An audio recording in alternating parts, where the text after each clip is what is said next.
ദൈവനാമത്തിന് മഹത്വമുണ്ടാകട്ടെ.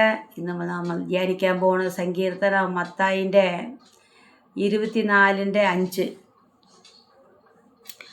ഞാൻ ക്രിസ്തു എന്ന് പറഞ്ഞ് അനേകർ എൻ്റെ പേരെടുത്തു വന്നു പലരെയും തെറ്റിക്കും. നിങ്ങൾ യുദ്ധങ്ങളെയും യുദ്ധസ്തുതികളെയും കുറിച്ചു കേൾക്കും.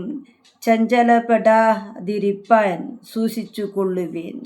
അത് സംഭവിക്കേണ്ടതു തന്നെ, എന്നാൽ അത് അവസാനമല്ല. ജാതി ജാതിയോടും രാജ്യം രാജ്യത്തോടും എതിർക്കും. ക്ഷാമവും ഭൂകമ്പവും അവിടെവിടെ ഉണ്ടാകും. എങ്കിലും ഇതൊക്കെയും ഈറ്റുനോവിൻ്റെ ആരംഭമത്രേ. ഹല്ലേലൂയാ. സ്തോത്രം സ്തോത്രം. ദൈവമേ നന്ദി, കർത്താവേ നന്ദി. എന്നെ കേൾക്കണം ദൈവമക്കളെ, കർത്താവിൻ്റെ വരവ് ഏറ്റവും അടുത്തിരിക്കുകയാണ്.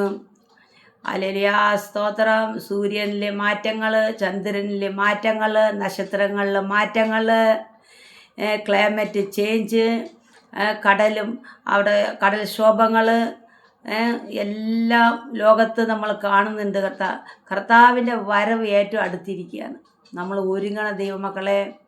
ഒരുക്കത്തോടെ ദൈവത്തെ സ്തുതിച്ചു കൊണ്ടിരിക്കണം. വേദത്തെ മുറുകെ പിടിച്ച് കർത്താവിനെ സ്തുതിച്ചു കൊണ്ടിരിക്കണം. അല്ലെങ്കിൽ നമ്മൾ കൈവിടപ്പെടും. എന്നെ കേൾക്കുന്ന ദൈവമക്കളെ, ദൈവത്തെ സ്തുതിക്കുക, പ്രാർത്ഥിക്കുക, വേദങ്ങൾ പഠിക്കുക, ധൈര്യത്തോട് മുന്നോട്ട് പോകുക. ഈ വചനം ധ്യാനിപ്പാൻ ദൈവം നമ്മളെ സഹായിച്ച കൃപയ്ക്കായി സ്തോത്രം. നമ്മളെല്ലാവരും ദൈവം അനുഗ്രഹിക്കുമാറാകട്ടെ. ആമേൻ.